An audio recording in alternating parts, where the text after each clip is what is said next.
mukama wange mbadde nsaba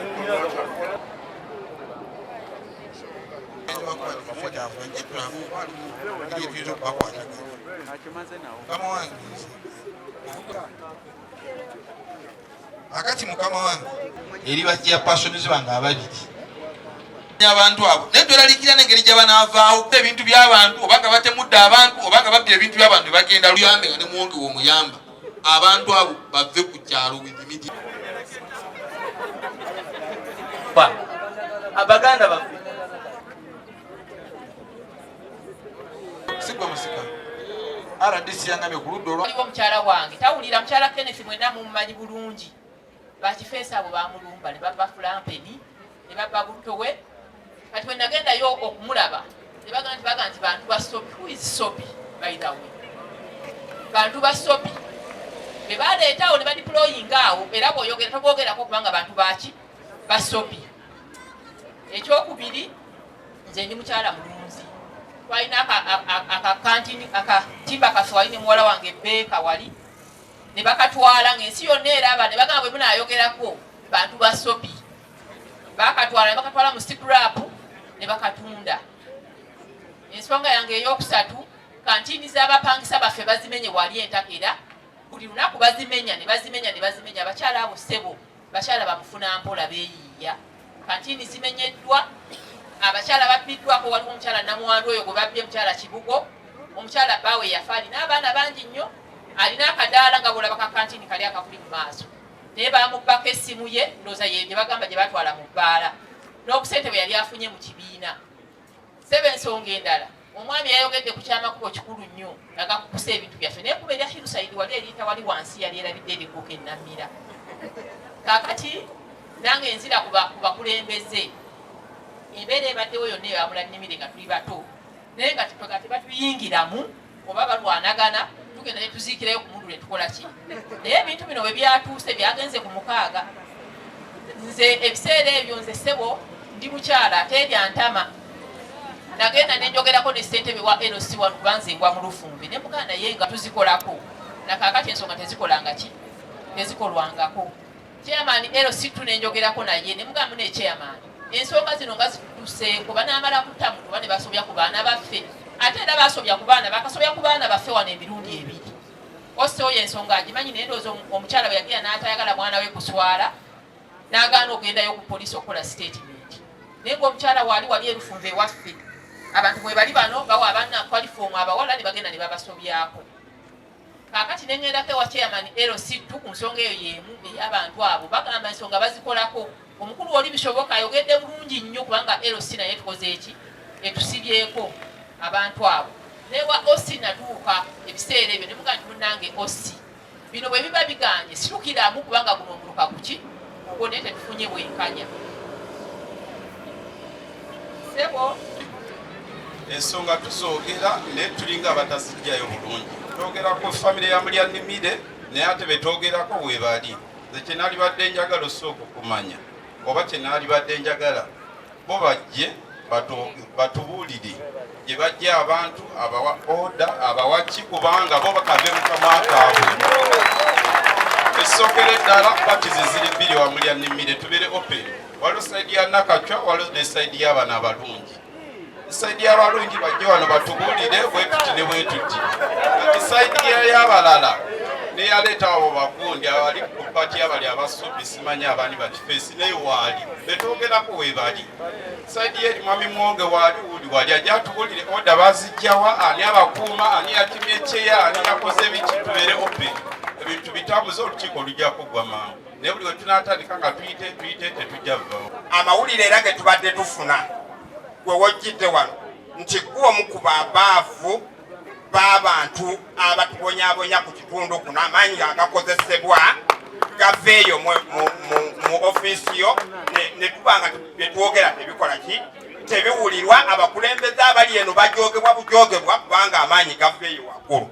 Era kati wano bino byonna byetwogera tubadde tujja buli mutendera gwe bituukako waggulu awo ku district tewali kiwulirwa. Batugamba bugambi biri ku regioni ate ne ku regioni yeri omukulu gwe bagambye RPC. Kaakati awo tusiteepu kyendala gye tuba tugendako mukama mukama wange tusobole okulaba nga embeera eno tugituula ku nfedde abantu baddeyo babeere nga bali mu mbeera nnungi. Mukama wange y'ensonga eyo.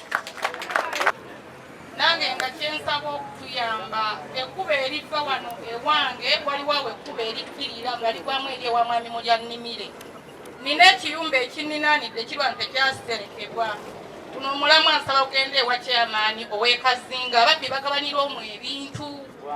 Era nakaakati mubeeramu ebintu by'abakyala niigiina obusawo biti naye ng'ekyo ekiyumba nakikomplainingako dda mwerosi y'Ekazinga nga baleetayo obukyafu biki bwe bityo naye kati abantu bagabanira omwo ebintu ffe tetukyebaka bwe bamala badduka emwani zitugoyere wa chairman Ben naffe tusaba mutuyambe. Kakati mukama wange kyembuuza lumu zino tate zitambuza amagye zajja ttaka lya Mulyannimire neziyiwa wa amagye balinga basojja nga 30 naye wayita eddakiika 2 ate era emmoloka endala naye neyiwa amagye ate gano ge baleese ate ne gakwata gali agasooseewo. Obuyinza obwo bwavaawa kwata amagye okukwata ate make gannaago tuba tetukitegeera ekyo.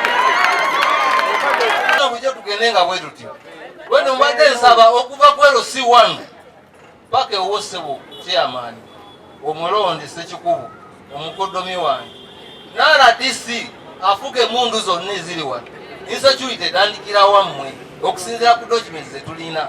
Omuntu aleeta ekiwandiiko nga kyava mu ofiisi yo mwakisayiningako paka ku LC1 gonna nga bakisayiningako. Kakati nze ngenda kuddukirawo nalirandikidde ku LC1 yakikumyemu omuliro paka gyendaga waggulu kyetuva tubuuza omukyala abadde wano ate eryantamaga nti above yaani kakali oba temutuwaayo ndooza ono afande otafiire yatugamba lumu mu palamenti yaga nti mpozi mugende muwaabe ewa Katonda kale naffe mutusindike okuva mu kyo tuwaabe wa Katonda ebintu tubiveemu.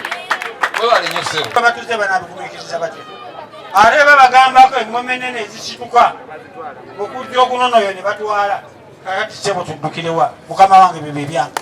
Mbadde nsaba abakulu abazze wano bwekiba kisoboka stampu yaffe esigale ku mmeeza tulonde omuntu omulala tuleme kusikanya omuguwa kweyo ensonga. Eyokubiri ku ttaka ly'ewa Mulyannimire ekyempulira nze abo bamaama bataata be bankuzizza tukoye entale ezitaliimu namakulu kyetuba tugenda okukola kimu mutuwe obuyinza nga ffe tusobola obeegoberawo abatabula ekyalo. Mwe mubalemye mpulira kyemutannakoonako wano kyempulira situlangako mu meeting ya ggula ttaka ewa Mulyannimire naye mmwe mwennyini mu ofiisi zammwe abanene mulimu mwe bakayeeka nnamba awo nga babawa buwi be baleeta eyo security ebimuwoza baba babi bwa bwereere mu byogere obuyinza buvamu abo be bawa ebyobwereere naye muli awo mubajjajja tamusirise ebyobwereere bye bissa abantu ku kyaluka. Tugende tuteme enzo tusobole okubeera nga tukuuma ekitundu kyaffe. Sebo chairman LC3 wagambye nti ensonga etulese wano olwaleero si ya ttaka lya Mulyannimire kituufu naye toyinza kunyiga jjute n'olimalayo nga tozigyeyo kinyusi. Mukama abampeera omukisa. Olutima otabye ekibuuzo kyange badde nange nsaba nti family ze zombi Mulyannimire A ne Mulyannimire B kyetubiti bonna bonna bali ba order from above. Osanga family party A ey'omusika nabo babadde na order from above bakumwa mundu. Party B bonna bamundu bannange. Who is the above the ordinary? Say it. Kajene mulukunyamu eri bweti wekyamanya kugamba abantu bemulukunyamu LC1 ekisobola kukyusa naye omuntu omulala byebyange. Nze John Muwonge okuva mu LC ya Kyeyontale. Ssebo omugenyi waffe omukulu nze okusaba kwange kuli ku makubo 3. Ekkubo oliva mu kakiiko k'entale okudda ebuziranjovu n'ekkubo oliva mu kakiiko k'entale okudda ekyungu wamu n'amasaŋŋanzira ge tusanga wakati wa mukyala Kapyata okudda ku Soloma n'okudda e Lufunve. Amasaŋŋanzira ago 3 mu kakiiko kaffe ak'entale gatuyi bubi, gayisa ebintu ebibbe obudde obw'ekiro, tubbibwa embuzi, embizzi, enkoko awamu n'emmere. Ssebo tusaba obukuumi mu kitundu kyaffe ng'abatuuze b'entale nga ne kyeyamani wange wali awulira ndi munnamawulire kakiiko tusobole okufuna obukuumi mu kitundu kyaffe. Mukama abampeera omukisa. Embuzi tusula nazo mu kitanda, mutuyambe ku kumbi bannange tukooye. Mukama wange mbadde nsaba ensonga ey'ewaffe. Amannya gange nze Muwonge Robert Mulyannimire. Nze mwana omu ku baana abato abasembayo awaka.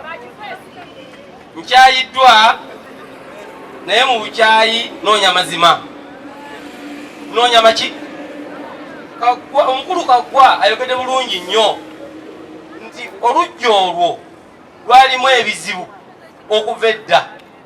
Ebizibu ebyo abaabireetanga era nga bamwe boogedde wano bakulembeze bye baabireetanga.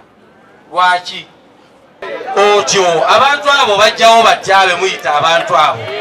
Olwaleero ffe wetukubwa ssebo ne tugobwa emisinde ne tubeera ku nsiko mu COVID. Owulira ssebo twagaanibwa okuddaawo era nga naffe tukubwa. Era nga ne poliisi eremereddwa okukwata abantu abatukuba bwe batyo.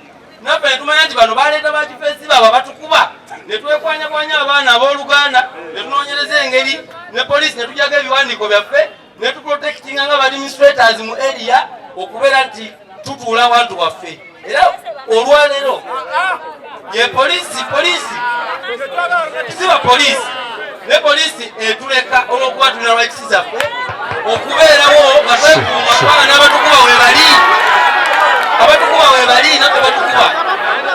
Yes, nange najja n'obukumyo bw'abaana b'abaganda bange ne nteekawo ne ŋŋamba nti kati nange nenywezezza nga nina neetaaze obuwali misesoni bwe ŋŋenda ku poliisi nenziragayo antawalye bamukwata. Oyo wa poliisi akwata abantu mu makubo matuufu. Owulidde? Gwe baatema si gwe musango gwe munana musi. Bwebaayo ebyamusisi nga baamutema ekyo sikiriiko. Ssebo baba nze maliriza nkubuulira soogerera fayiro yakutema sigimanyi. Fayiro eyange kwesibira musisi nga Kamoga simusiba. Kamoga bwe yafuna ebiwandiiko ebituufu nga ttiimu eri ewambye Kamoga yadde ebbali. Olwaleero omuluka guno nsanyuse nnyo okubasanga era ne munyaniriza bwe mutyo nsanyusizza nnyo. Amannya agange nze Samwiri Kigongo Mulyannimire Matovu omusika wa Mwami James Mulyannimire Muwonge era mwenna gwe mumanyi. Okunteekako mu musika zaali ennaku z'omwezi 31 omwezi gwa Julaayi 1989 mu luggya lwa kitange ng'amaze okumuziika n'okutuusa kati nkyali omusika ate omutuufu.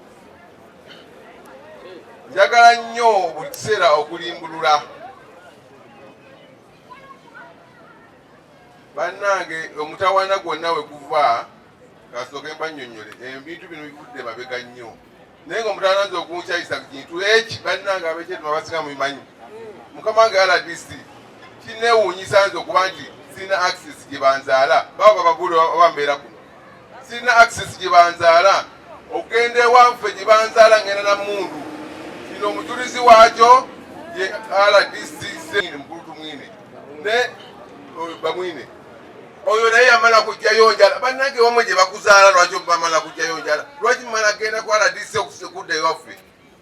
Ebigambo bya Muwonge mubiwulidde obukyayi bwonna obulimu. Kakali nno mukulu wa RDC kugirayo musana ensonga yonna weeva mama wange osi jawo tunulo netegeeze tufaanagana baganda bange tebaliko nagamba nti baganda bange ddala naye olwokuba enjiri eyandisibwa nze mbakyawe yannema kubanga nze najja kugatta taata ab'omu bwabama naye babe 10 naye namuba mumwedira ngabi bwe banga ngabi ekiro kintusiza okuwaŋŋanguka n'entambula n'eŋŋenda era abasinga balina abadde banumirwa bejetu mbeebaza kubanga twasanga ŋŋamba oli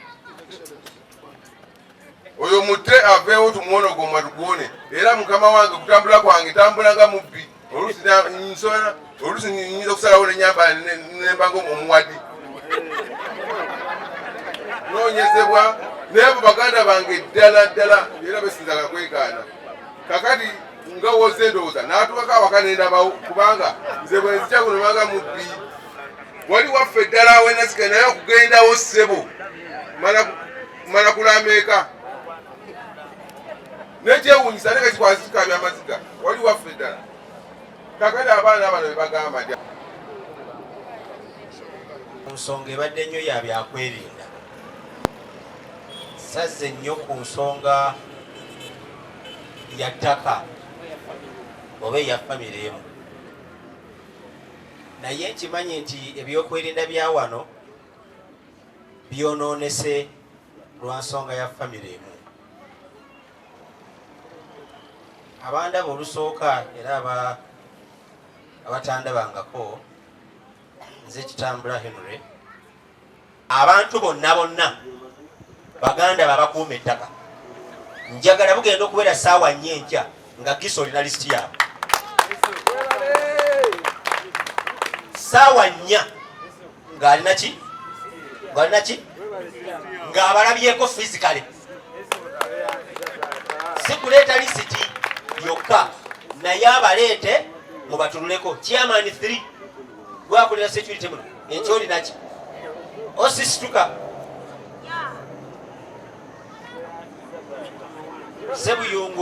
sebuyungu ono wa reserve kyekimumpisiza